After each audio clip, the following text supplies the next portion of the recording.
Hi, welcome to Rooms with a View. We're back. My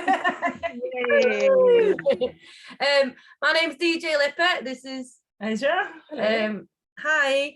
We've got Iris. Hi. Standing for women, steward extraordinaire. Chinzia. Hi. Hello. And we've got a new guest today, Hanhah Berelli, a British Canadian lesbian Marxist and radical feminist. She's the editor of the Marxist and feminist blog On the Woman Question. Welcome. Hello, it's me, Hanhah. Hi. Hi. So, I don't want that one. So, what a week we have had. It's been quite a, what would you say, watershed moment. We are going to talk today about the two major events of the week. Lesbian Strength March was on Saturday, and Standing for Women, Posey Parker's event on the Sunday. So I think we're just going to start off talking about lesbian strength, because us three, myself and Hanhah, were there, and I guess compare and contrast it with the next day in Brighton, because there was quite a difference in the police management and the general tone and atmosphere. So yeah, I'm just going to kick it off and start on the Lesbian Strength March. All right. So you were hosting. I was. How did it go? It was good. I mean, as everyone noticed, we didn't actually do the march part, but that was a decision from Lesbian Strength, just because we didn't think we would have enough stewards to cover everyone. Yeah, just to keep it safe. So there was a lesbian. It was going to be a march, but it ended up just being a rally. A sort of rally at the end, where they had a stage and we had some fabulous speakers, and some trans rights activists came, but were kept very far away, probably about, I'd say, like 200 meters away, at least.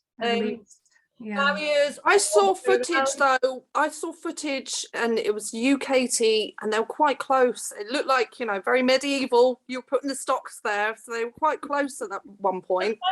This part they got to us was when they marched past, and then they went all the way past, and then they were corralled into a different area. Yeah, Katie did go up to them. To be honest, they came through and they marched past, which I don't think they were supposed to do, but whatever. And then they were kept very far away. I went up to film them because I just thought it's unacceptable behavior, and I wanted to catch it on film, basically. And they're in public, you have the right to film them. Yeah. I walked up to the barrier and just took some footage. And it was kind of tribal and aggressive. It was like it reminded me, the 2 minutes of hate in 1984, where people scream and just get all the hatred out. That's what it felt like. And as I walked up, there was like this wave of like, oh, and I was walking past, and it was like, whoa. So I did want to capture it on film though as well, because it's, to me, I just saw their behavior as sort of naked lesbophobia. The march is called Lesbian Strength. Well, tell me about, there's 3 guys with the lesbian flag that were. Were they 3 men with that lesbian flag? Yeah, so I went over, and then one Antifa bloke came out and was past the barriers, which he shouldn't have been, and then 2 other blokes, they were trying to block, they're trying to block the footage, and say, oh, you're gonna dox us, and then they it's just projection. It's the craziest projection, people. It's so funny, the things that they say to you is just what they plan to do themselves. Yeah, it's their own tactics. It's confessions, isn't it? But I mean, like I say, I guess it is what it is, and they showed themselves a cropper though. That's what I like about this thing. It's like I want to show. It's like showing the violence in the discourse, showing a representation of how they behave online, and obviously the worst behaved are the young men. They're so aggressive and so nasty. And when did it become fine to be aggressive to women? When did that become okay? Well, they're just not really making any kind of, I remember kind of early on, there used to be some pretense that like, oh, we're living in, like, the left is feminist and we understand that women need whatever. There used to be some kind of pretense of that. Now they've just dropped that entirely. Now it just doesn't even seem like they're trying. They're not even thinking about optics, just like 4 men holding a lesbian flag and screaming. And there was one man who managed to get into, like, the police really kept people very far apart, like was mentioned. It was about 200 to 500 meters apart, and then the police surrounded the square rather that we were in, and did a really effective job, I think, of keeping everyone safe. And there was one man who managed to get in on a bicycle, and he was just trying to GoPro film everybody. But it's like, I mean, go ahead, film me. Like, what do you think this is? Like, you think that I would show up in a march to speak and be also afraid of you having footage of my face? But it's just like these men, I was just like, do you think you're Che Guevara? Like, do you think that this is like really interesting and impressive? Like, this is not interesting or impressive. Like, you're here filming a bunch of lesbians on a Saturday. Like, and I think he just got bored and left eventually. But like, who do these people think they are? It's like, I don't understand how they even think this is very impressive. They Guevara. Yeah. The police didn't do the Macarena with you then? No. But, you know, Sorry, Pat. they were generally, So sorry. as police were and those things. I think they get the ones with a few social skills who can generally, you know, not speak to a person without trying to arrest them or whatever. Police were good, but again, I mean, after these things, when it's not necessarily the individual police officers there who have any responsibility for the way it's been managed and planned. It's the officers who have decided how they will choose to manage it. And I would say West Yorkshire Police done us proud, and it's West Yorkshire. Oh, good. Oh, good. And what were the public like? To see like what the hell is going on here? Did you talk to them? I didn't manage to speak to any. I don't know. Did you? Yeah, there was a few people. I think Leeds in general isn't as busy as a pedestrian street than, you know, anywhere in London or wherever. But there were some people who stopped and asked what was going on. And it was quite interesting. I was watching the sound man, the guy who they had hired, I believe had hired or asked to do the sound, kind of like in the back, like slowly getting it, like the cogs turning, and him going like, oh, isn't this interesting? I was watching his face as well, yeah, and he definitely peaked a little bit at least. Yeah, he definitely peaked a little bit at least. But yeah, I think there were some members of the public that were interested in what's happening. Yeah, for sure. There was one woman, I hope I'm okay to tell the story. Yeah, I'll just anonymize it a bit. There was one woman who walked kind of beside us and went to the police, why are you protecting these transphobes? And we're like, why are you here picking on lesbians? We had one of these exchanges, right? And then after the march, my friend and I went to an unnamed coffee shop / cafe, and just to get some coffee before we went to the pub. And the woman who had heckled us was at the cashier. Like, she was there. The woman who had called us transphobes earlier on was working, and she was like, oh, well, what can I get you? And I was like, yes, we were just being super polite, and she was like humbling with our money, and she's like, I just need to ask my coworker how to put this back in. And we're like, yeah. And we were very polite to this woman who had called us a transphobe like an hour before. But it just goes to show, it's like, you don't really have any of these principles. I think she'll have just been terrified we were going to tell her boss or whatever, which we would never do. That she's a lesbophobe, that she was shouting at lesbians. Yeah. It was a very amusing experience. But yeah, that was our only experience really with the public. Everyone seemed to be pretty polite about it and went really well. And like has been said, the police, I think, were just very professional, and like DJ Lippy said, they seem to have been very thoughtful about how they planned it, and that the trans rights activists had their chance to protest, and we had ours, and it didn't get hairy. Nothing happened. And at the end of the event, you know, things were dispersed. Suddenly they were there, and then suddenly they weren't, and suddenly we weren't, and we didn't have to really interact with each other. And yeah, it was good. But it isn't normal. It's not normal to have, you know, young people shout at lesbians. This is not normal behavior. No, it was. And it was like, I think it was just like outside of that context where you're not like in and among a crowd, when it's suddenly just you, clearly a heterosexual woman, yelling at two lesbians. Suddenly it's like you're just exposed as a homophobe. Like, everyone knows like where the power dynamics in this really are. and you like to pretend you're progressive and cool because you have like a haircut and wear funny eyeliner. Yeah. But when it comes down to it, you're like yelling at lesbians in the street. Yeah. Yeah. Probably calls herself queer or whatever. Yeah, queer. Yeah, it's more like a hate movement now. It really is. Unless you conform to their ways, then you know it's open season on you. And Yeah. obviously, women are the easiest targets. They also like the term queer because it's non-specific, so straight people get to be like, I'm queer, and then no one asks what that means.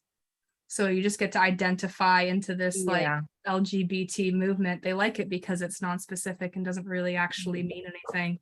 It doesn't mean actually challenging anyone by being like gay. Do you know what we need? We need the gay men to do a rally and see if there's what the reaction is to them. Yeah, Gay Men's Network have one and see. Yeah. I'm sure that nothing will happen, or if it does, there'll be a lot less vociferous, Yeah. Can I just say that we missed out that the reaction obviously happened before the actual rally, when the Leeds Antifa put out the statement saying that they were gonna come and protest. Shall I try and share it? Yeah, see if you can. It was Leeds Antifa, and look, this event is happening and it's a hateful event, blah blah blah. Can you support us? Because even if you won't come and help me, I'm still going to go and do it myself. And it snowballed. It was snowballed from there. One man. And you should see the state of him. My God. I have to remember to share that picture with you. Yeah. Well, and one thing that I hate though is about this, it takes the focus off the women that were there and the speeches that were given. Yeah. Brilliant speech, Hanhah. I think I filmed that. I caught that, and that was blistering, and it was like, Is that on your YouTube? Is that on your YouTube channel? I'm not sure if it's up there yet. I'm having technical issues. On Lesbian Strength YouTube channel. But Lesbian Strength, brilliant. But I did check your own YouTube. I actually wanted to share a little bit of a clip of a performance from one of the women there. It was stand out, chills. It reminded me of. Have you ever seen Kate Tempest? Wait. Yeah. Oh God, yeah. Isn't she a singer? Yeah, she used to be a woman, lesbian, but now she identifies as non-binary. So still a woman and still a lesbian. Yeah. But she was. It's very much of the style, and I've seen Kate Tempest perform live, and she gives chills up the back of my neck, kind of thing. And I just want to share a little bit of her performance because I think it really gets across a lot of how lesbians are feeling about all this. Right, where is it? Right, now I can't find it because it's not gone. I'm going share screen. Right, no. Is it where is it? I think it's the first thing on my Twitter. I retweeted if you are having trouble. Have it? No, I had it open and now I can't find it. Right, let's try. It's in one of the WhatsApp chats as well. You put the link. Got it here. Hang on. Let me see. Sorry, this is. Feel free to chat among yourselves. Yeah. So I think the rally. I'm so used to saying March just because it's been a March before, but the rally went really, really well. And it's correct. We spent so much time talking about the counter protesters that things get missed. Like this woman who really was. I remember I grabbed my friend Paula, grabbed her like arm and was like, looked at her and went, "Oh my God!" And she went, "Oh my God." I'll try and play a little bit. This is on the Make More Noise YouTube channel. It should be underneath this video if you want to check it out. And please share the F out of this video because she's going places. Well, hopefully. Have you not noticed all young butch dykes with no tips? When you gonna notice all the young butch dykes have got no, it's capitalism, put them in the prison. $150,000 per transition, 40,000 detransitioned.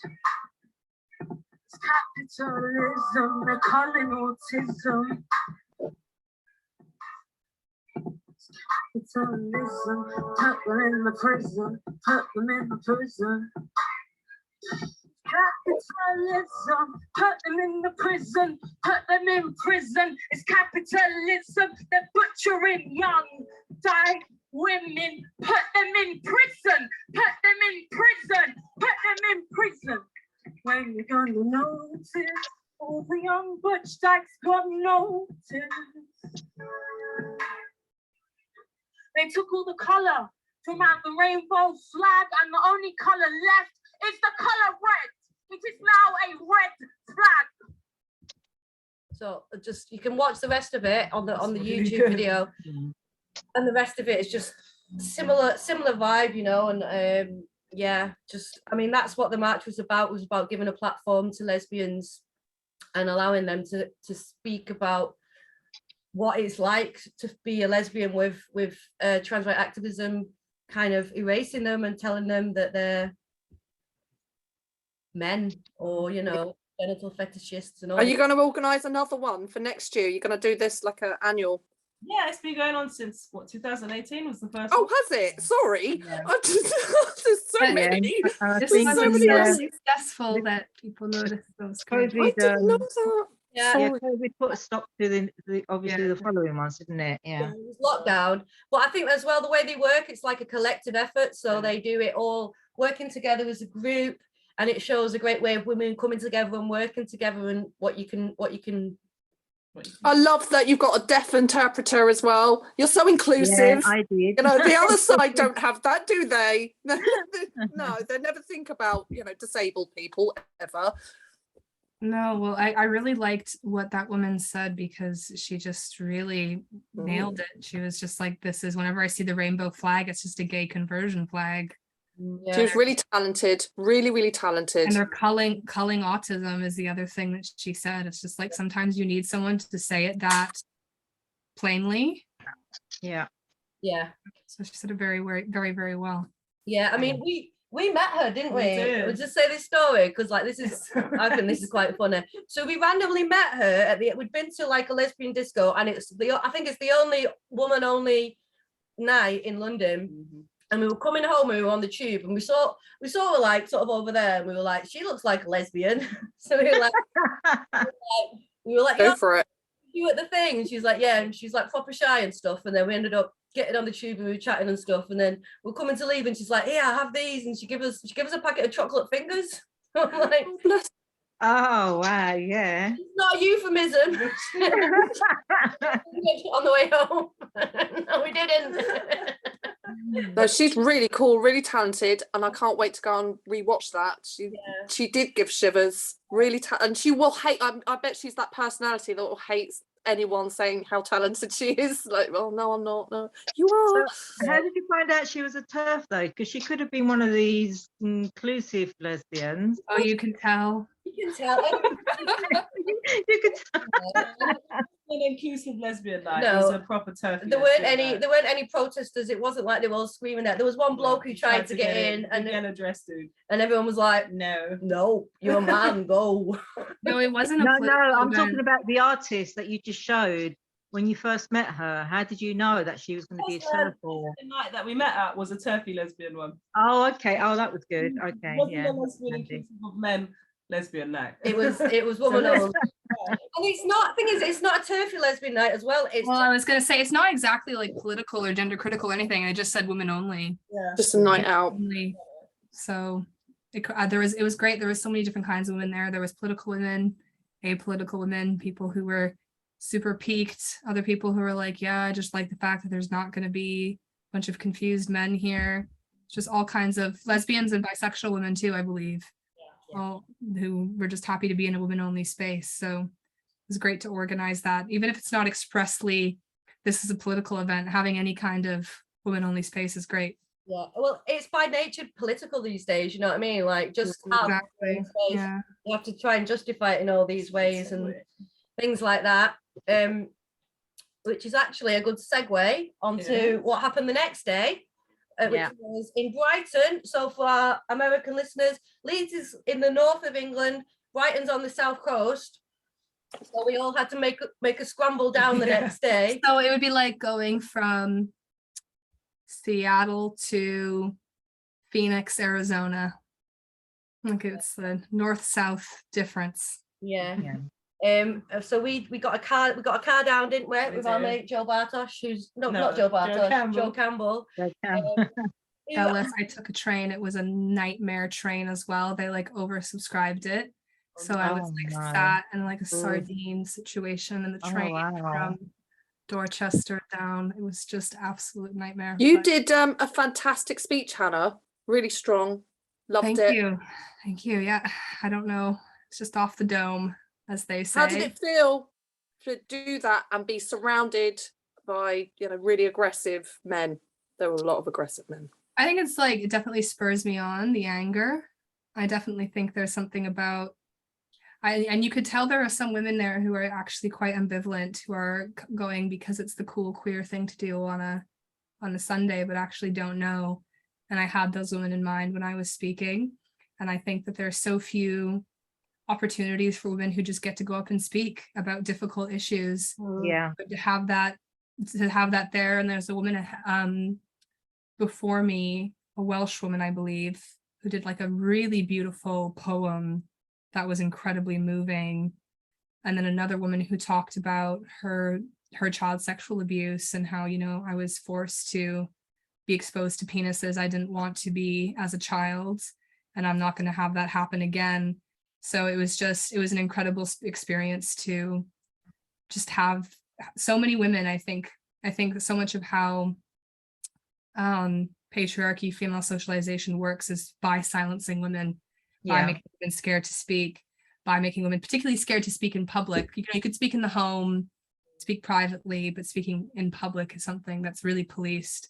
Yeah. So it was just such a great event. Even with the men yelling, I was kind of like, well, similar to what Lippy was saying earlier, just having women there and having women speaking makes it political and is going to make men angry. Of course, what we're speaking of makes them more angry, but you know, so no, it was a great experience. Really great.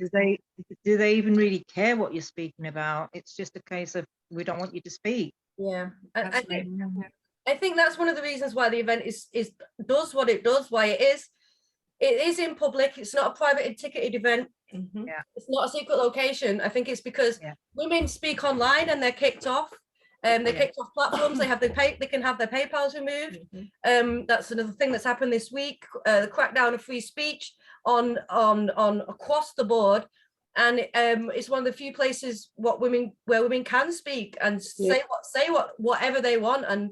And I think that's why the event is so powerful, because it is free speech and it's in public. And I think that's the key thing. It's women speaking in public, not in private, not in a woman's circle or a woman's home, or even places like this on Zoom or whatever. It's no, we're going to go right into the centre of town, and we're going to say whatever we want to say, and we're not going to be censored.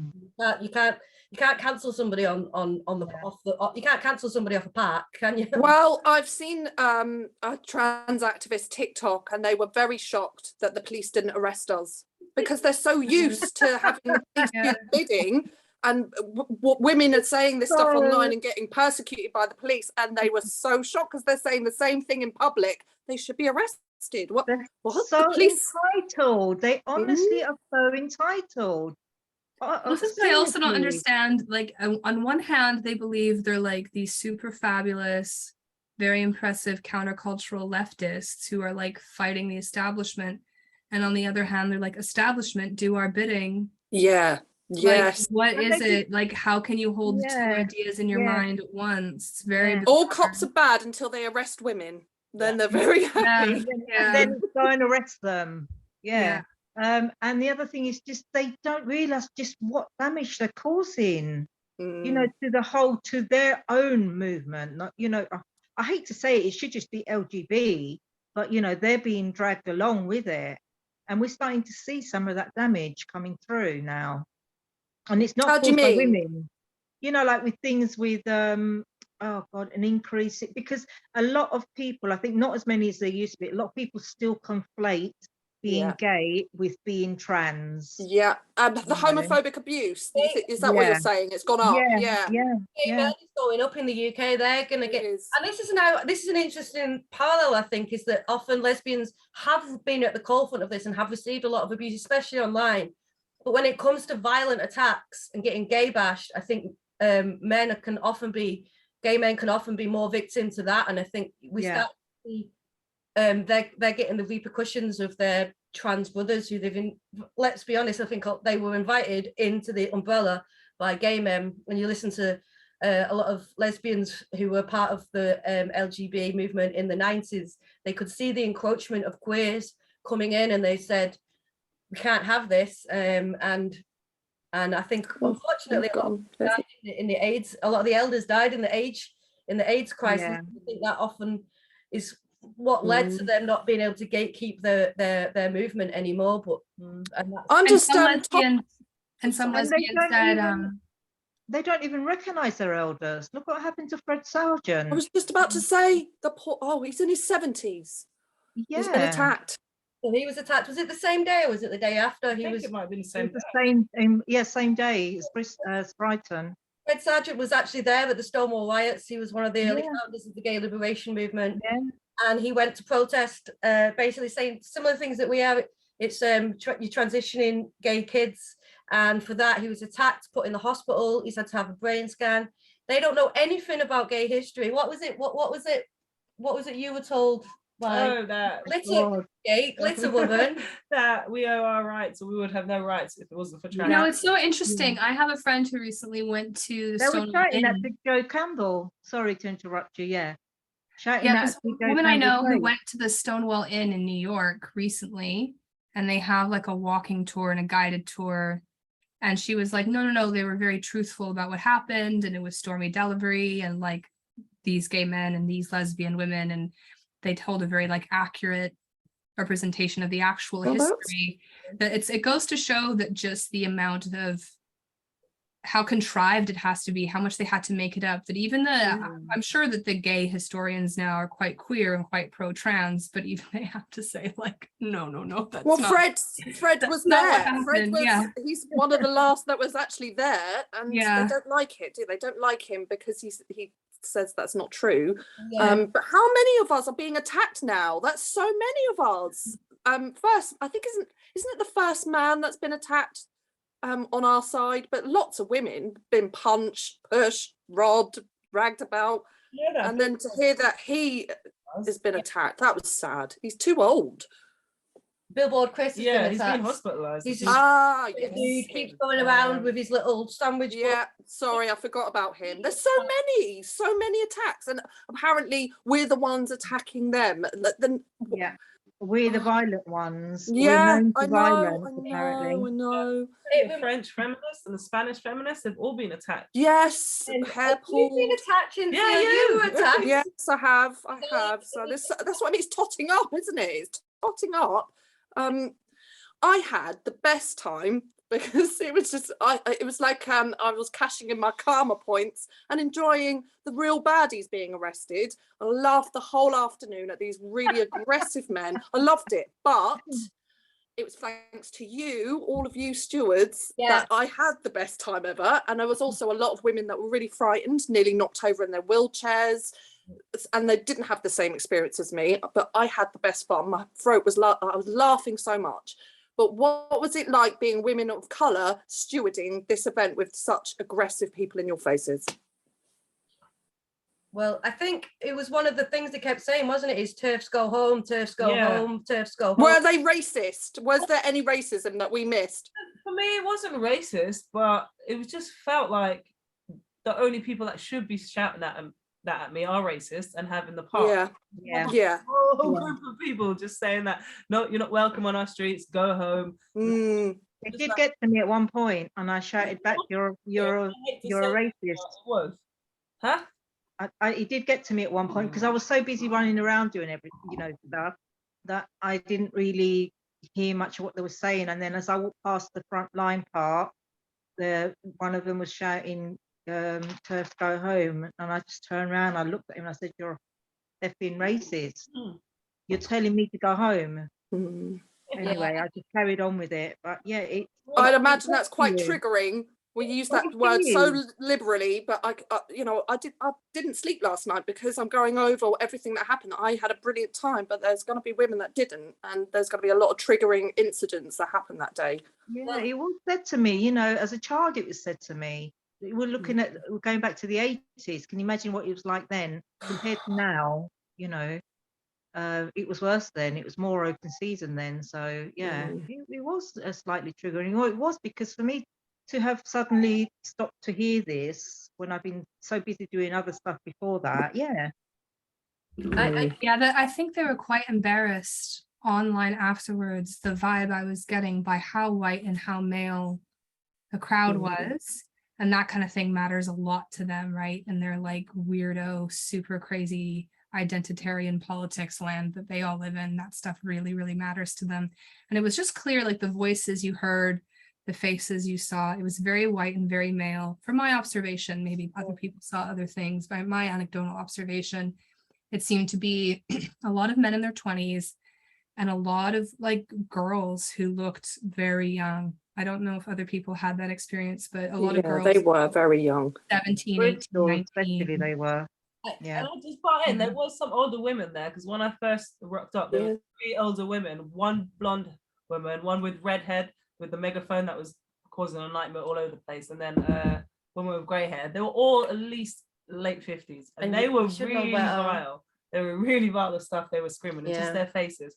And pink balaclava dude was there with his mother, so they weren't all young women. Yeah, didn't you say to him, like, your mum's a turf? They went everyone shouting, your mum's a turf. And he said, and they grabbed hands like that, and they were going like that. And she was like, I'm not. Not to be like, how much of this also has to do with just like sun worship? Yeah. Like, you can just do no wrong, my beautiful baby boy. Yeah. What's the really fancy uni down there? We're going to send you to Sussex. And of course, I'll support you in your political activism career, my darling boy from heaven. You make sure you cover your face so you can get that really nice internship when you're done.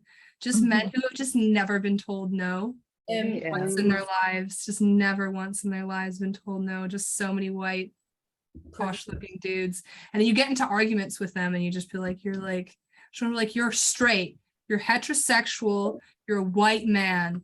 Like, even on your own, for you people really pretend to care about this stuff a lot and think like identity is the most important thing. I don't even necessarily agree with that all the time, but on your own standards, you're like a white straight dude and you're here like yelling at a bunch of women and you're all, and posh, like the accents, my God. Yeah. The one that was being dragged off saying, why are there so many men here? And I thought, only you can tell us about that, son. Yeah. I think it's quite interesting, the sort of the dynamic of the youngers at the front. It reminded me of gangs, how they get kids to run drugs because they know that they get into trouble, that they're going to get away with it, basically. And it's not the first time I've seen this, like elders organizing it and then pushing these young girls, 15-year-old. I was filming and they were screaming at me, why are you filming me, you paedophile, I'm a child. And I was like, well, why are you here if you're a child and you're under the age of consent and you have no control over whatever? What are they doing? What's brought you here and why you've been put on the men have brought them there. Well, it made me laugh. Very abusive men. I worry for those girls. I do. The one in Bristol where the man was shouting through the megaphone, it was standing for women in Bristol, and we could hear the man, I'm watching it, hearing this man screaming through the megaphone. And I just thought any young women in his Antifa group are in danger. These men, that's my first thought, is those poor girls having to listen to these very aggressive, take charge, like, let's have a go at women. If they were my daughters, I wouldn't want them near such men. I think there's definitely questions to be asked. It's very much like the Pied Piper, like leading the children off a cliff face or what have you, and it's, how do we get through to them? I mean, this was the problem. There was no opportunity for dialogue. I tried at some points to have conversations, but I don't think it's the place for conversations. And I think the stewards have a plan, and I think it's right, is not engaging with any of the people there, because I did, and I spoke to this chap and he said, go back to Gilead. And he had 2 young women next to him. It was a young, he was unmasked, but he said, "Oh, go back." I said, "Do you realise what you've just said? Like, to go back to being a slave to men wearing the uniform." And he said, "You're wearing a uniform," because I had the Standing for Women t-shirt. And I could just see the girls looking at me. They knew what he'd said, and even they were like, "What? Why is he saying?" And I'm looking at these girls saying, "He's just told us to be slaves to men. Your friend has." You've got the choice to wear that t-shirt or not. Yeah, but they look horrified. These poor girls, they just looked at their mate like, "Why? Oh dear, he's got a bit sexist." They're very, very sexist. They're misogynists. It just makes me think of those young women who are probably around those men thinking they're very stunning and very interesting. It reminds me of Andrea Dworkin, the radical feminist writer, who was married to an anarchist man. And this anarchist man was involved in like the left and whatever. And he was also involved in like drug trafficking. And she married him and she thought, ooh, how like sexy and interesting. We're going to live like this international lifestyle in the Netherlands. And he's like this like revolutionary and he's like kind of a badass, illegal, whatever. And then she was like, I looked at my life and in the end, I was just at home cleaning the kitchen. Like he was the one doing all this badass stuff. I was at home cleaning the kitchen. And I think those women are going to have that realization like so many women do on the left, usually at like 25, 26, 20, like when they get a bit older, being like, what have I wasted my life with? Yeah. I think shouting at them is no good, but just talking to them, they show themselves up. And these girls, they were ticking. It was ticking over like, oh, he's got a bit sexist. So I do think sometimes it's worth talking to them. I think the problem was it was difficult to be heard without shouting, and then you shouted and then your body's like innately getting into this mode. And I think that was the problem with the police management, was they were so close. The atmosphere of everybody there, even if you weren't getting irate, physiologically your body can't tell the difference between like a fake threat and a real threat. And I think because the police were there, it was relatively safe. But my body can't tell that, so everybody's central nervous system is on flight mode. But absolutely, I did manage at one point. When they were screaming "Turfs go home," I tried to shout it at them, but I said, "I'm from a part of the country where there's real race crimes, real racial problems. Do you not understand that you're shouting at that? Those languages are the words of the far right. That language is not acceptable." And they looked, and I could see it in their heads, like like a little cogs were turning, and I could tell that what I said actually made them think. Really hope so. What they were saying, and hopefully maybe it got through to their heads somewhat. I found that there's not been much gloating from their pages. Does seem like the mood is a bit of embarrassment. Very sheepish. I mean, we didn't do anything. Like, I mean, what did they have? I mean, okay, so this is something. So there was an image that's gone viral, which I'm all for. It was Jo Campbell, which is the woman we got the lift with, old school lesbian from Manchester, I've known for years. There's an image of her, and she's cut out the new pride flag. It's got the chevrons coming into the inside. Of her on the internet, and she's cut it out, and she's just standing there with Helen. Is it Helen Joyce? And there's some footage on Andy No's channel, and they're basically going, they're destroyed. Look at them kicking out all the black people from the gay community, and it's like, I was there at the time before he started filming. I'll tell you the full story. So she walked round the side to the side where they were, stood in front of them, because she had the other part.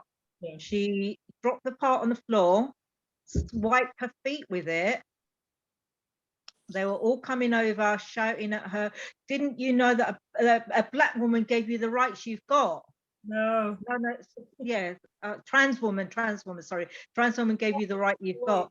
And then she just ignored them. They're all screaming in her face. And then when she finished wiping her feet, lit a cigarette, had a smoke, and just watched them, I was in between fearing for her life and cheering really loudly. I was thinking, yes, you're asserting your right as a lesbian to have your own identity. It was that is such a, I wish they'd caught the whole thing. And this idea, I'm sorry, I hate to go on a rant here, but this like these people would hate to have a gay sibling. They'd be mortified. Yeah. These people's parents, if they came out, would be absolutely mortified if they were gay. They would just absolutely hate it. Like this, these are like university students with a huge amount of privilege who are all straight. That's why they all call themselves queer, is because none of them can look you in the eye and go, I'm a lesbian, I'm a gay man, I'm bisexual. They're all queer for that reason. They don't have any gay friends. They haven't interacted with any lesbians in their lives. That's why they're horrified. They're like, oh, you're not towing the line. You're not doing the thing that we want you to do. But we're straight. We're men. We have the dick. Listen to us. I can't believe you're not listening to us. It's just like a complete mind fuck for them, because for them, it's an academic exercise. They read about lesbians in books and hear about them in their lectures at uni, and they're thinking, oh, now I have one in front of me. They're not obeying. Yeah, I did find really interesting was one of the two things about the chants was there was loads of men leading the chants, and it's weird because they never think once or twice, shall we get the women on the microphone to lead so we can say it's woman-led. It's always men. You're not a feminist. And another one, they were shouting scum at us, which was just like, really? Scum, go home. Which is like, yeah, that's the entire point of trans activism, to put women back in the home. Shame, shame, shame. Oh, you're screaming at women to be ashamed. I've never heard that one before. We can't hear you. It's like, obviously. There was a man who did one of these. He like crossed his arms and just started shaking his head at me. Again, the sun worship thing. You must think you're so important to think that I would care about you shaking your head at me. And I was like, do you think I care that you think I'm waiting around for your approval? Oh no, you shook your head at me. I'm gonna go cry about it in the shower. Like, this is like devastating. They just can't believe it. They're like, they've never heard a woman be like, you think I give a fuck that you disapprove of me, you fucking loser. I can't believe half these people, the things that they were wearing. I was like, have some respect. I'm sorry, but when I was that young, like, you had to look cool, and whatever kind of little genre you were into, you had to have style. Well, they look an absolute mess. Anyway, that's my and you know what? Some a blog. It was actually one of the conversations I was listening to. I think it was on the. I think you put it up on your Twitter. And it's the beard. There's a beardy bloke in a shell suit. Yes. And he's arguing, and the guy's trying to say to him, "Don't you think you're being ironic? Because you call women TERFs and you say it's a neutral descriptor. It stands for trans exclusive radical feminist," and he's like, yeah, but you're still screaming at them that they're not feminists, and he's like, yeah, and he's like, isn't that a contradiction? Do you not see how illogical you are? And he was like, but can't you see how ironic it is that you're here with racists? And we were like, it was the queer is the new gay. Queer is the new gay, darling. Yeah. Well, they've really gone for Joe Campbell on Twitter. On Twitter, Joe Campbell is being picked out, and I just think, butch lesbians, then they are the ones to go for, aren't they? But obviously Kelly J too. But it does seem the real spite at the moment on that side, the Antifa side, is at Joe Campbell, and it's horrible to see. It's not pleasant. And she was at Lesbian Strength as well, and she's the one who drove us down for 5 hours in the back of her car. She's an amazing lady, but it's not pleasant to read all this because we know her and she's just fucking awesome. She's badass. Yeah, there was a bit where I saw she's 5'2". She was walking and the TRA was running up behind her, like sort of tapping her, and she just turned around and did that, and he was shut. Such a badass. I love her. No, she's a good woman. Love her to bits. But she is being picked out. They're saying that she did a Nazi salute and she's just waving. She's just waving. Fudge off, fudge off. No, she didn't. You know what? The ironic thing is, I've got a picture of, you know, the guy in the pink balaclava. I have a picture of him trying to cover his face, and I didn't put it up online because I'm not going to play that game. But he's literally like this, like. Well, this is the thing. It's like, this is how you know you can't win on political grounds, is when you start having to do stupid shit like this. Like, you were there literally like yelling over like victims of child sexual abuse, and you know that they've never thought through these issues for a single second. I had one conversation with a woman and I just said, so I talked about it in my speech, right? I said, so do I have the right to not be exposed to male genitalia against my will? Do I have a right as a British citizen, as like under the Equality Act, do I have the right not to be exposed to penises against my will? She said, oh, but trans people, they commit suicide. And I said, hey, listen, you know, that's a thing that men say to women all the time. If you leave me, I'll kill myself. Like, this is like an abuser tactic. Yeah, it is. You can kind of see like the blood drain from her face. And she said, yeah, you're right. It is an abuser tactic. But I don't know why you're shouting at me. I'm like, I'm shouting at you because you can't hear me otherwise. And then she just kind of like put and then I just, so my consent doesn't matter. It's my consent because of the suicide. And that's when one of like the 14-year-old girls, the little children yelled, fuck your consent. And the original woman just like hid behind her sign. She did a funny little like walk away. I was like, you've not thought this through for a single second, have you? Yeah. How did you feel the police were? Because I was right at the back and just out of the way. And then I noticed that the protesters were there. They were quite far away and then they were there. So what happened there? I'm not going to say, I'm just going to say this. I just think the police, from going from Leeds to Brighton was chalk and cheese. And I think the police have a lot of responsibility. I know people said they did their job for arrests, but I think that in future they need to be serious about separating these groups, because I think the mismanagement of that event is what caused all those problems in that event. Yeah, I think you nailed it on the head in the stewards meeting last night when you said, because I saw it as a north-south divide. I thought, wow, well, we got Manchester, we got Leeds, they did such a good job in keeping us apart. And then down south we had Bristol and we had Brighton, and although Brighton was better, it wasn't like the other two. So I thought, oh no. But then as somebody, I'm not sure if it was you that said that it's actually where we were that made a difference, and they're right. Leeds and Manchester was in a public square area where there was room, a dividing line where to keep them separate from us, like with a good amount of space. So yeah, so that was good feedback that we can, you know, although we were limited to where we could go in Brighton, it's a good thing for us to look at for the next event. I think you've got to pick a place and look at it almost like a military strategist. Like, we'll be here, and even if because we can't rely on the police as we've seen in the past. I think if a good steward with a good steward team in the right place, we could see off any problems. But it's having that initial space and that barrier. I think is key, because like I say, like because they were so close, it was riling up both sides. It was loud, it was aggressive. Anybody, even a neutral person, would come in there and feel uncomfortable because of the atmosphere that was enabled by the police's lack of care to properly separate the groups. Yeah, I just have to say, like, it's not to say that every single Brighton police officer or Sussex police or whatever it was, police officer is a baddie and every single Leeds police officer is a goodie or something.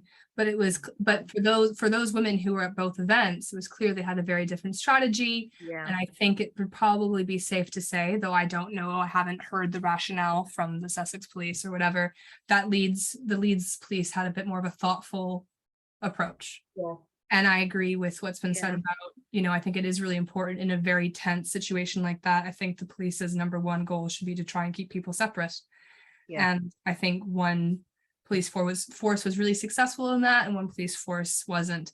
Though that's not to say that they did a universally terrible job, as if we're in the position to judge this at all, really. They arrested people. I don't doubt that they tried, but there was a clear difference in how they handled it. I feel bad for the officers on the ground, actually, because again, like, it wasn't necessarily their choice, because their managers or people higher up have decided to do it that way, and then they're having to manage what they've been given by their higher up. So I would be angry at whoever it was that made those decisions needs to be held accountable. Their job was to hold that line, and that was it, nothing else, unless obviously something criminal was taking place. And to hold that line, they couldn't stop no matter what, you know, we said to them. So they couldn't break away, basically, not one of them. It just started when the arrest started. That's when the aggressive men were starting to fill round our way. They were coming round because the police were trying to arrest, you know, scrotes. This is what I was worried about, was because innately, for some reason, whenever Posey does her events, because I think it's because something to do with how women are, there's always a circle around the speakers, so women form circles. What they were encircling us, and I was really worried that they would be able to encircle us, because initially when we first got there was one line, one group and the other group, and then the Black Panthers turned up and they came this way. And at that point, I felt like the police should have been more proactive to push those people back and say, no, this is the exclusion zone. you need to move back. Yeah, I yeah, they were accommodating them, because as they moved to the side, the police moved to the side with them, instead of, like you're saying, you know, telling them to get back to where they were accommodating them, which made our job harder because we had to find more women to cover the extra area. Yeah.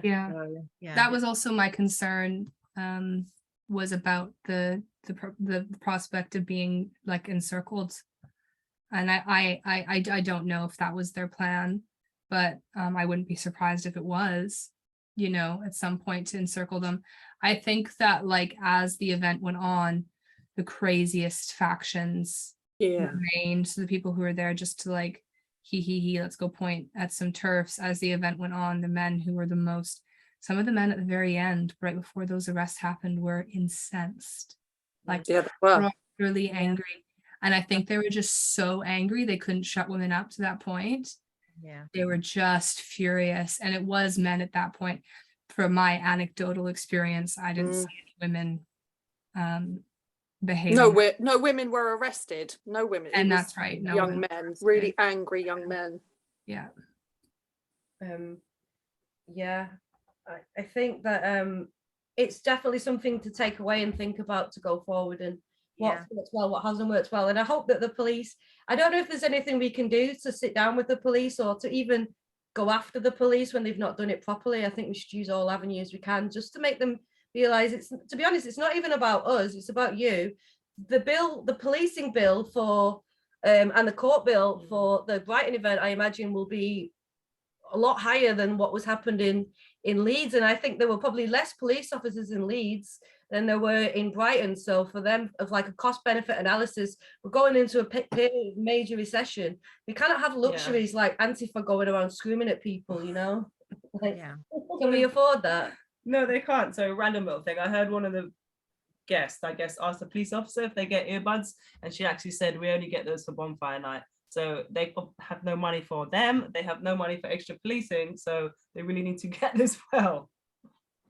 It's ridiculous. I thought the woman that stood next to Posey, the woman police officer who stood next to Posey and listened to all of the speeches, we could see her face, and she just, you could see that she was taking it all in, but also she was just really strong. She did her job really well. I was really impressed by her. She kept men away. She's, you know, put her body right out there. Really brave woman. I really like that lady. So she was stood listening to all the speeches. That grabbed the smoke bomb that came flying in.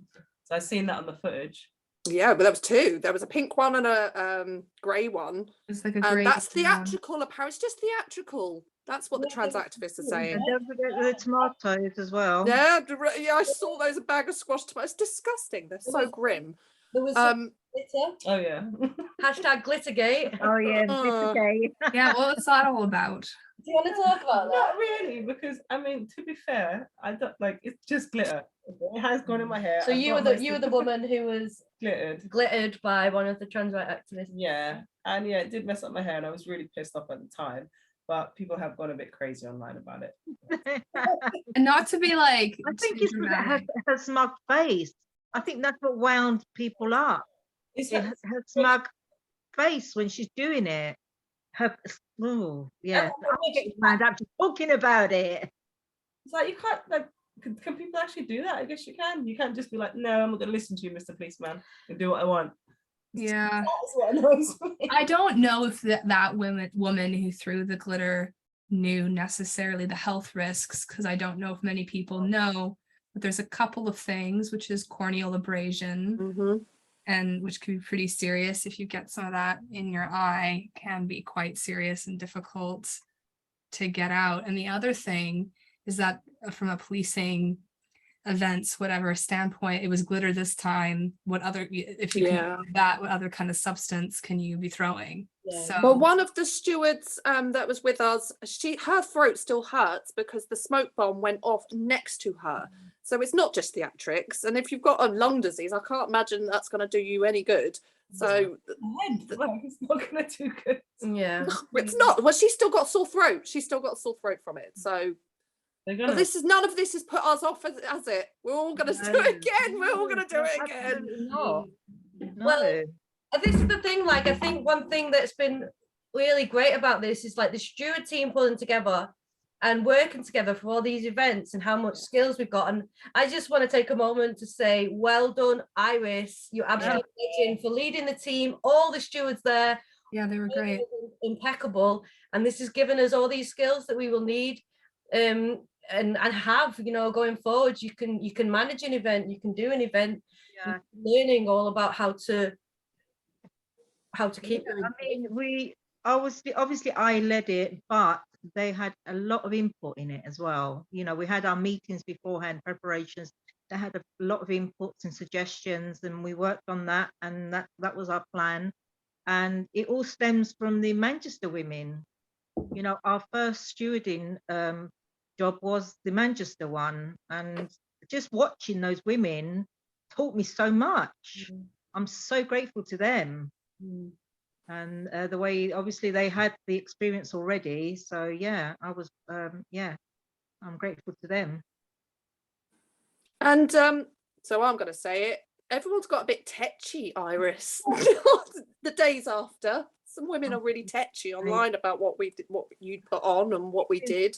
So stressful. It really has been stressful, because it's a case of, as much as old as I am, and I should know better not to let these things get to me. I think seeing other women being attacked for it, I think it managed to get to me. Yeah, because none of them actually came for me or for the stewards or even for Kelly. I mean, there were literally one or two of those women that are doing this stuff actually going for the women on Twitter, you know, individually. And oh my goodness, you have to see it to believe it. It's really, I really worry for one of those women's mental health. What gets me is those women will be the first to put up a meme saying women get blamed for men's behaviour, and then they blame us. They've blamed women for men's behaviour. We didn't know who the press were. I saw press everywhere at one point.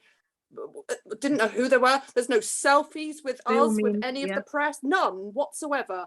And so we're blamed for men turning up. Yeah.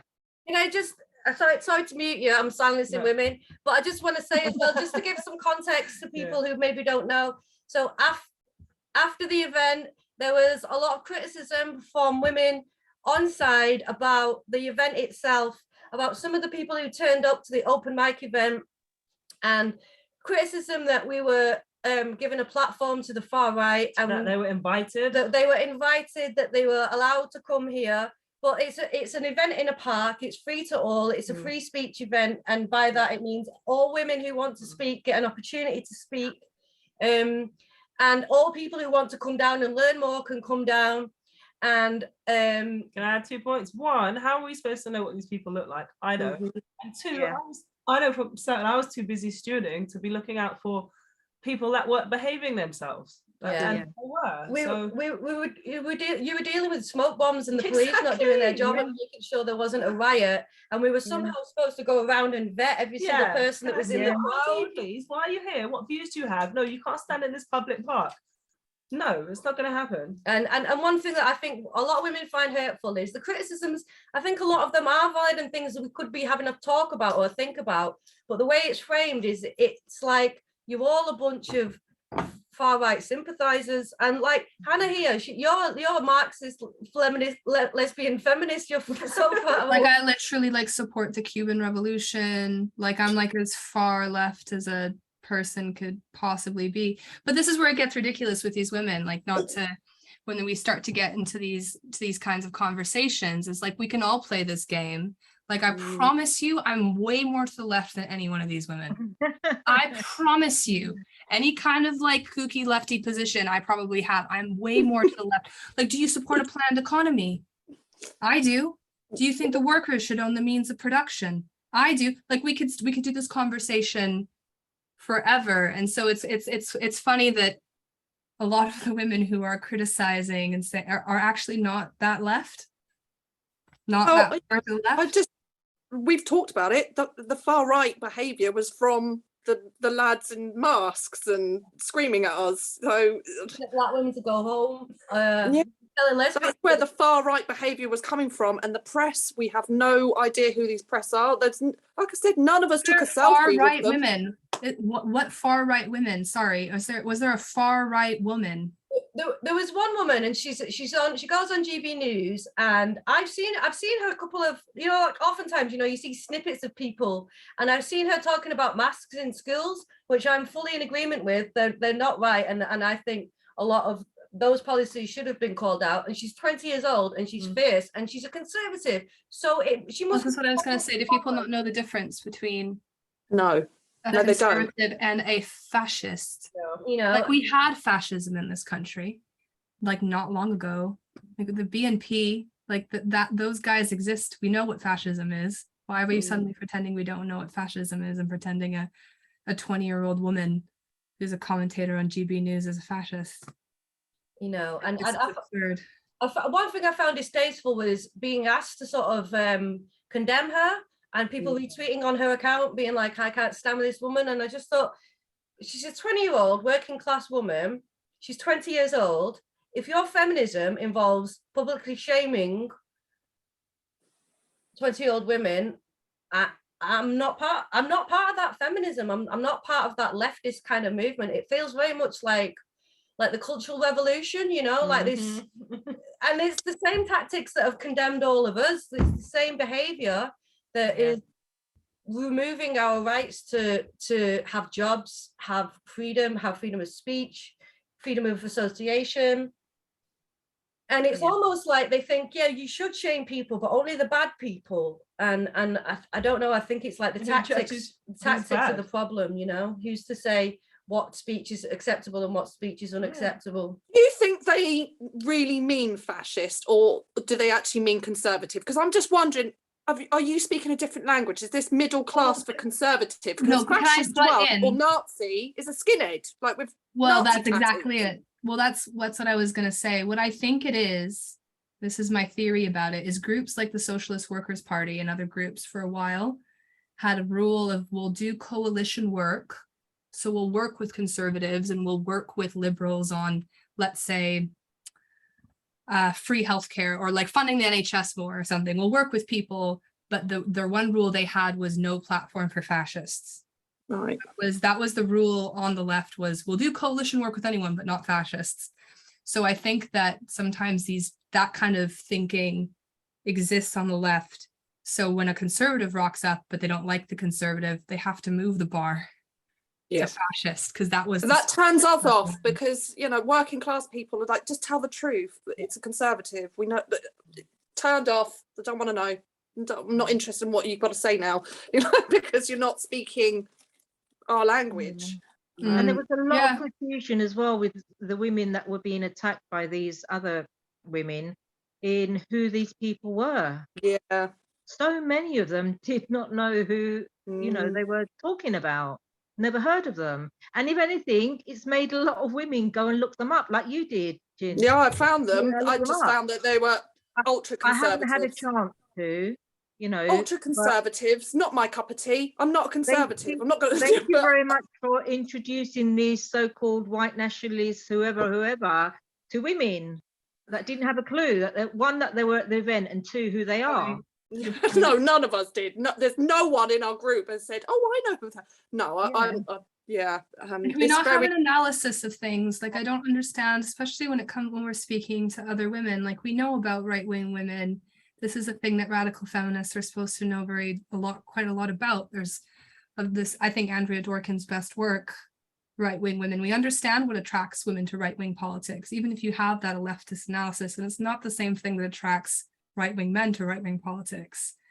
This is something that I thought we knew in feminism for a while. I don't really understand why we're pretending that there's a dispute here. I don't know very many women who are pro-destitution. No. I don't know very many women who are pro not feeding and clothing the elderly and children. Like, what is, like, I like, people need to actually read the feminist theory about what attracts women to the right wing, and it's not the same thing that attracts men to the right wing. That's just I also think it's very dangerous. The hatred of she who must not be named in those circles has blinded them to that analysis. Yeah. I think that's what it is. It's a very shame. dangerous as well to us and to Kelly, to you. Can we just welcome Birdy! Birdy? Hey, Yeah, you all right? Can you hear me all right? Bertie. We can catch up and then, yeah. Hi, Birdy. Hey, can you hear me? Yeah. Excellent, perfect. So I came in at the right time then. People have Yeah. to go about the right wingers. They're not even right wingers, are they? They're extremists. Let's be honest. I've got no idea. Who? Are we talking about the guy that turned up on Sunday with the knives? That No, got no, arrested? We're talking we're about him talking now. about. There's me getting the wrong end of the stick, as always. So I'm just saying the lefty women that are saying that far right turned up, that's a really dangerous thing to do, because that puts us in danger, more danger from these Antifa lot, because now we're, far right, and it's not true. We're not far right. Yeah. We didn't even, it's rubbish. Someone had to go And at me on Facebook for that. Someone was like, Mm. you applauded an ultra fascist. And I was like, first of all, what's an ultra fascist? And you weren't there, so how fucking dare you have a go at me on Facebook for applauding somebody that I don't even know who you're talking about? Fuck off. Was that Sophie Cocock? Is that Sophie from I ain't got a GB clue, News? but if it is her, I don't think she's It an must be, ultra 'cause she was fascist. the only- As far as I'm aware, that was the only Conservative. She's a Conservative that spoke. Well, conservative is not ultra fascism, is it? No, it's not. That's what. So don't worry about it, mate. Calm down. I wonder what I got my voice back, by the way. Hey, I wonder what these women would do if they ever went to a bus stop and got talking to somebody about anything in like the real world, because I don't know. I know people in the real world, all sorts of people, and what passes as fascism is just general. My mum, she doesn't like benefits mums. And I'm like, Mum, I'm on benefits, but that's my mum. Cancelled. I mean, I think this is the problem though, isn't it, about the platform, is that maybe a different way of seeing things is that they expect everybody on the platform to be on singing from the same hymn sheet, whereas it's not. It's about giving a platform for women to speak and having this tolerance for diversity of opinions and the plurality of opinions. And do you know what else they hate is how many Black working class and lesbian stands Posey has, which is phenomenal. I'd say half of her supporters are lesbians. Yeah, like loads of them are lesbian separatists. There And on it's Sunday, like, I just saw her standing in the middle of a bunch of women, and they all has lesbian t-shirts on. Well, them well-known fascists, the lesbians. Well, it wouldn't be hashtag let women speak if there were conditions on it. It would be let certain women that we approve of speak, and only at certain times in certain ways that we approve of. It's not as catchy, is it? That's not a very good hashtag. The left. No. And I always find with these, like with Twitter spats and stuff, when it happens to be a woman, especially on quote unquote on side or whatever, is that if I know them from a group chat or know them from whatever, I'll just be like, give me a call. I'll call them and say, hey, I noticed you were saying this on Twitter. Let's talk about it on the phone. And then it's squashed. People generally don't say things on the phone or on a Zoom call or whatever that they would say. But you've had 2 days of publicity, bit of a high, and then to come back and see all this sniping, it's not very pleasant for all of you, and all the hard work that you put into it. And I tell you what, one thing I find, especially because we had the 2 days, on the Monday, I had a bit of PTSD, if I'm totally honest. I needed to be able to just go home, relax and chill out. And I'm coming back and I'm getting all this friendly fire. She spent every day since then just putting together all of the clips on her body cam, putting it out there. I mean, that's another part of the protest, is the day after you have to spend so much time managing the social media of the event. It's the wrong time and place to do it. It's the wrong time to do it. And what you're receiving is women who are feeling stressed and traumatized, reacting to and if we are feeling it, there'll be women there that'll be feeling it way worse, because we're used to it. We're used to it by now. So shut up and leave us alone. I know one woman who was in tears about it all, second guessing herself and all that sort of thing. And none of the speeches, all those really good speeches, I haven't finished watching it all, but so you know, touching, emotional, thought-provoking stuff, that all of that's been put aside because of all these other nonsense. The woman in prison that come out of prison. I mean, that was, Mm. you know, straight to the gut, really. Just Had she been hard stories. Had she been in prison with men who pretend they're women? Yes, she had, yeah, and she'd only come out a few weeks ago, so it was really fresh, and you just stand there just in awe that she's come to that, to, you know, in front of all those men shouting at her to talk about this. Really brave women, loved it. I loved all brave, the, isn't it? Well, It's so brave, like actual bravery, the and it's shame not of being in brave prison to. as well. The shame of being in prison and be able to say in public, "I've been to prison." You know, there was Yeah, shame in because that. there is stigma around being in prison, but I think the Mm. stigma is like a million times worse if you're a woman who's been in prison. Absolutely. Like people just think you're like, people probably look at you like you're like the worst scum if you've been in prison and you're a woman, especially if you've got kids and stuff. They're just like, oh, fuck you, we don't give a shit about you, you know? But she didn't really talk about herself. She was talking about other women. Like, Yeah, that's what she's about. What a lovely woman. She's talking about their pain and what they're going through, being locked up for hours, having their privileges taken away. I just, yeah, all of the speakers, but they were just amazing. You were all amazing. I thought so too. Mm. Yeah, I You think You from got what I stuck in heard. there. You were right at the front, Birdie. I saw you Yeah, I listening had to to, like, because I'm deaf and I can't hear Mm. nothing. And then you got the fucking idiots behind us shouting, oh, I'm hungry, or whatever it is they're shouting. Trans women and women, it's past my bedtime. All that shit. And I don't know. Obviously, their intent is to make it so that we can't hear them. yeah. Like, great, I can't hear anyway as it is. I'm deaf. But I did hear some of the women, and especially the ones that were a little bit louder in the mic. Definitely got to hear some of it. So that was good. yeah, I just want to say, I think that it's good to take breaks from Twitter, and it's good to keep perspective. And after, especially doing like a weekend long, those women who went to both, or those women who were stewarding, or those women who had volunteer positions or whatever, it's good to just take time off the internet occasionally and not take what people say too seriously. And I always, It's just because if I know who women are who are saying stuff, I always make an effort to reach out to them, or like, can we have a phone call about it? Or block them. No, That's what I do. that's probably a really good idea. And this is one thing that I find frustrating about the whole thing is it's a small movement. Everybody knows everybody. Mhm. Out and try to have a conversation. To be honest, the bridges have been burnt by now, so Yeah. it might make it more difficult. But like, this is what frustrates me is, like, you know me, you know my activism, you know who I am, and you're not giving me the grace to give me any kind of, I don't know, like respect, Benefit of the doubt. maybe No, none of that. approach to you. Like, I am very much about letting all women speak, giving a voice to women who don't have a voice. Or going, you know what, we have a difference here. We have a political difference here. What I find a bit annoying is when people try to pretend that personal differences are political differences. There's a difference. But maybe we just have a conversation, or I look at what you're saying and I go, well, we just have a political difference. That's fine. Like, I don't need to agree with you and not interact. Yeah, it's not a big Speaking deal. of lefty women and so on, I have to go pack for Labour Party conference in Liverpool. Boo. For now. Get out. I know you gotta let me go because we'll see how that It's all right. goes. It's not personal. It's political. No, it's okay.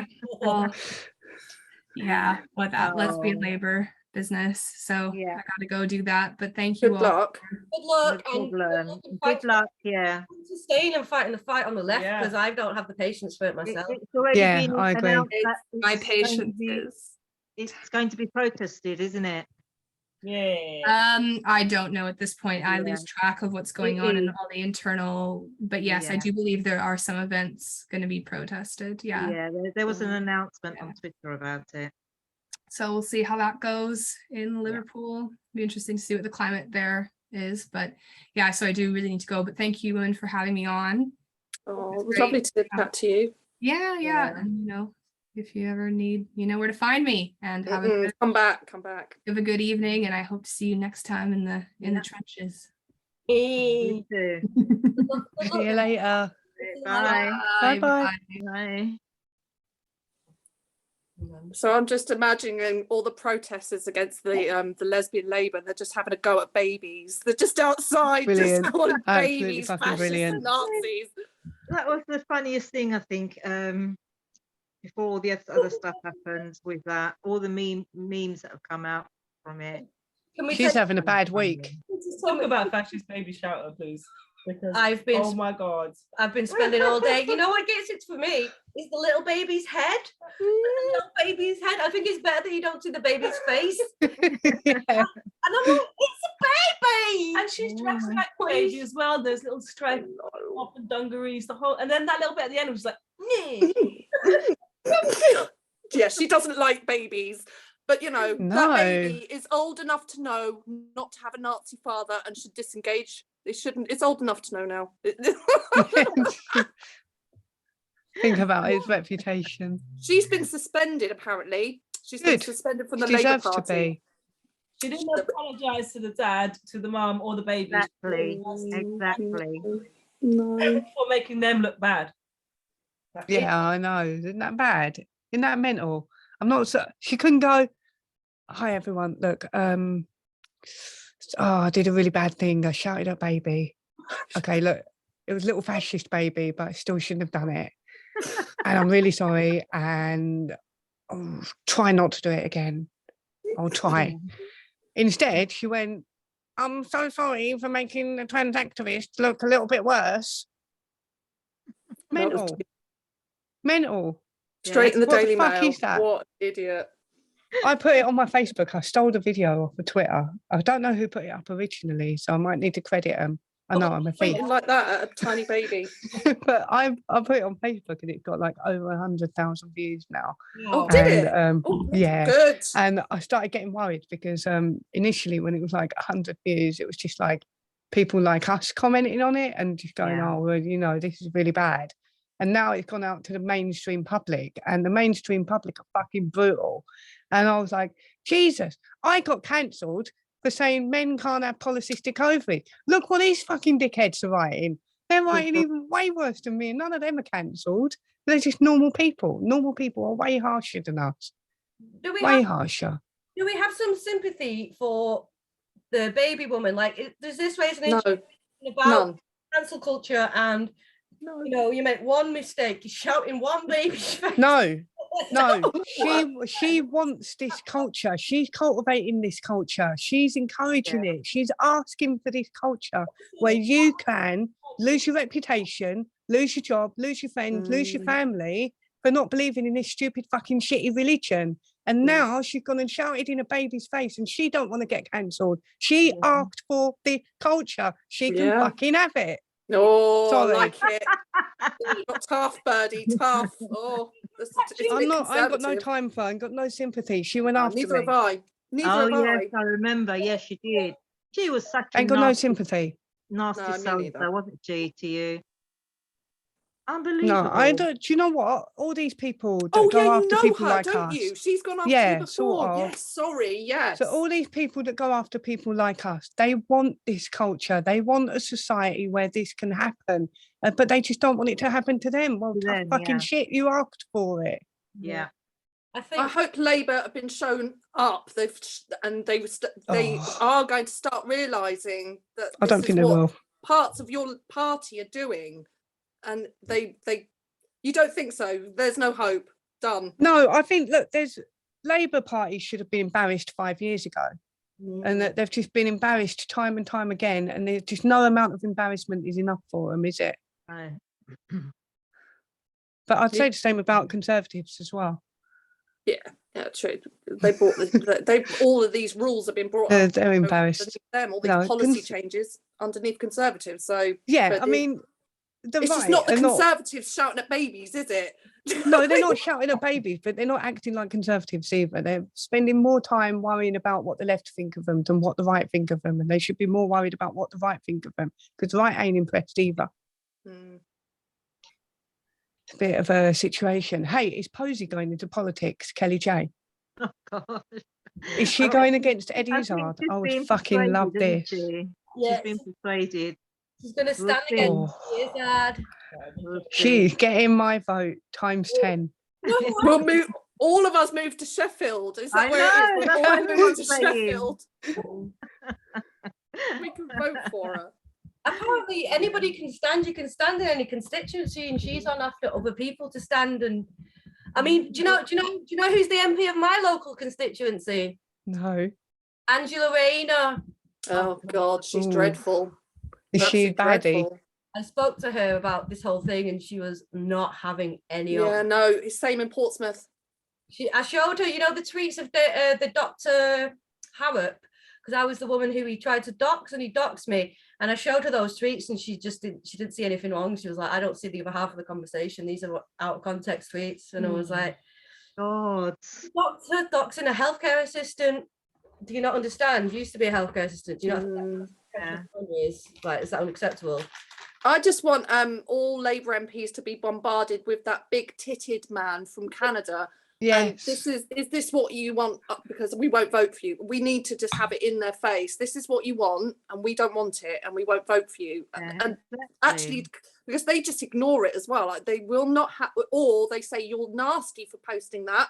Like that Philip Pullman. They showed him the picture of the that Antifa bloke being arrested. It was like, oh, you're just being anti-trans. Yeah. Oh, You're just being transphobic. It was like, oh no, he attacked women, with the smoke bombs. So Well, I'm not even calling them Antifa anymore. I've been calling them Trans-Tifa. Trans-Tifa. That's what they're all about. I call them Wank-Tifa. Wank-Tifa. Brilliant. Well, look, these men are abusing children. That man in Canada, the teacher with the ginormous tits, prosthetics, he is mentally rinsing children in his classroom. They've stopped going. Apparently this week they have stopped attending class. And it was the kids that leaked the video of him. Yes, they the kids did. that are uncomfortable about it. They know it's wrong. And it's the adult that gaslighting them, telling them you've got to stay in this sexually abusive situation or else. And that is it's sexual abuse. They're being sexually abused, I think, in my opinion. I think it raises a really interesting question though about when is a fetish too much to expose children to? I mean, the difference between a man like this and a man like, dare I say, Mr. Hayton, or Eddie Izzard. Is it class? This man is trashy. It's the size of the boobs, but it's like, at what point are the boobs unacceptable? At what point is wearing sexy boobs not appropriate in a classroom? And obviously the answer is at the point that it's on a man. That's when it's unacceptable, right? Because the only reason a man is putting that on himself is for a fetish. And if it's not for a fetish, it's for a mental illness, in which case, either way, it's not fit to be in the classroom. Yeah, absolutely. I agree. I agree too. And Labour will not listen to us. They think we're evil for saying this. And it's fuck the them. kids were putting it on TikTok. So what, are they Nazis as well? Are they far right? Yeah. These Fascist kids. Fascist kids and babies. Everywhere. Fascist at the bus stop. Oh, it's so lovely to finally meet you though, Birdie. First time we've actually met. It's great to see you all in the flesh. Yeah, oh my God, did I tell you that I took Benadryl Plus for my hay fever? I've never taken it before. And then I had drink, and apparently you're not supposed to drink on it. And that's why I felt so wired. I was up till 4 a.m. chatting shit. Oh my God. I said so much shit. I keep remembering stuff and I'm like, that's embarrassing. I don't want to see anyone ever again. Just like, I'm not getting there. I'm not going to that place. A few more and I'm going to go to a place where I'm going to be dying. And they're like, oh, what did I say? What did I do? So I went home early. But I loved it. I loved the whole day, and it felt like a festival afterwards. The pub and the pub after, wasn't that good? Yeah, they loved us. Eating chips from the wrapper. Yeah, they loved us. The pubs loved us. We drove them out of town to the pub, and they loved us. Yeah, brilliant. So good. But it was weird. The viewers might find it interesting to know that we've never actually met in person. All of us, I think I've met you individually, but together, that was the first time we've ever been in the same place. I tried to get a picture of us all, but we were all just like, meow. I'll go over here and talk to Artie. Oh yeah, there was so many. Big names there. It was like top turfs. It was, wasn't it? Yeah, it was wicked. Yeah, it was fabulous. Is there another one on Sunday? This Sunday? Yeah, there is. Yeah, there's one in Are London. you going? Yeah. I missed one.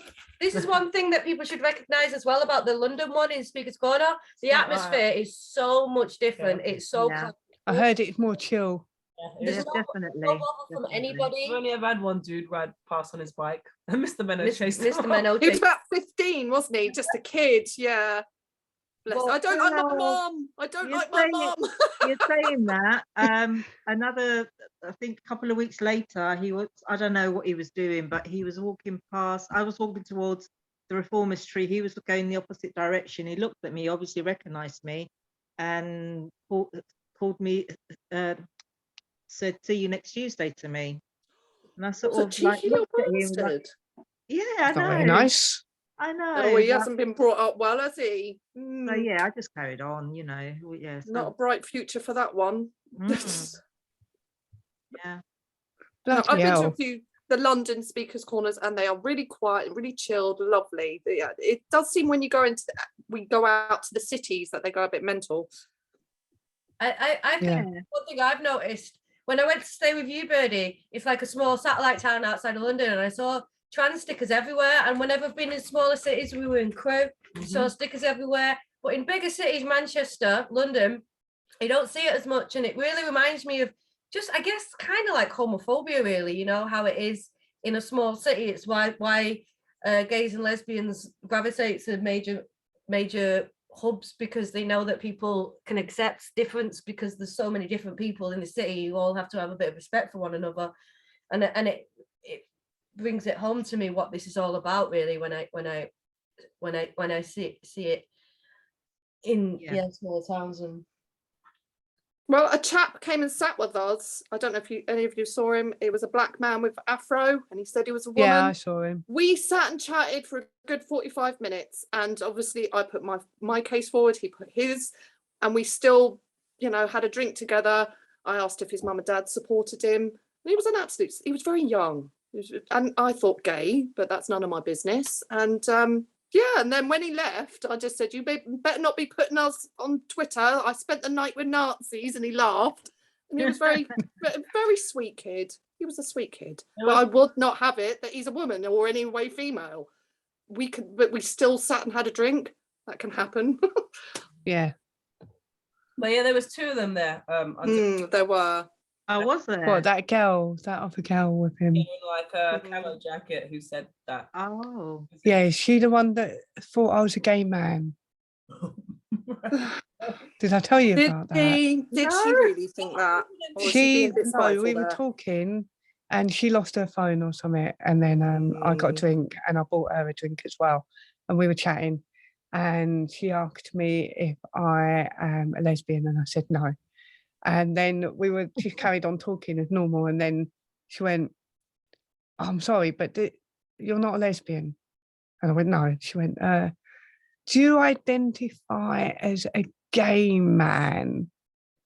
I just went, as a gay man. Well, yeah, as a gay man. And I said no. And then I thought, well, this is a bit weird. So I just went to her, I've got to go now, bye. And I just left.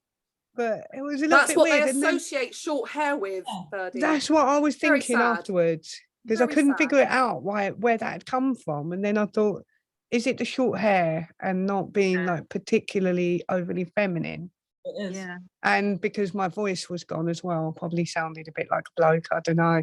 I don't know. I think they do say that out of spite, because there was a man who said it about, I think it was Joe Campbell, in front of me. He called her it, and then he said, oh, and you're a man. I think it's a thing they throw out. I think they do it.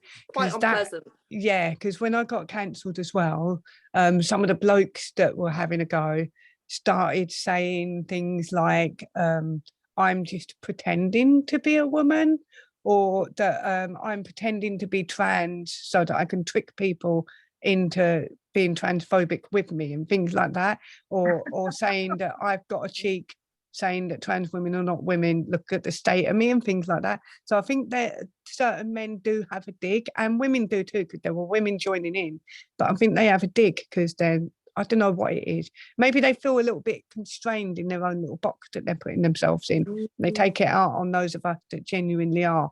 But I also fluid. think that you've stepped outside, same as Katie, you've stepped outside of the long hair, perfect makeup, big lips. You've stepped outside that box and you get punished for that. You know, women like Joe Campbell get punished for stepping out of that gender roles, or, you know, the way you're supposed to look. It's very spiteful. Well, It is. I had long hair. Viewers won't remember, I probably had long hair a couple of seasons ago, and I've got short hair, and it's like, what? Like, the difference in how I'm perceived is really interesting, because me just got a different haircut. I like yeah doesn't mean anything, does it? It's just a haircut. Mean anything.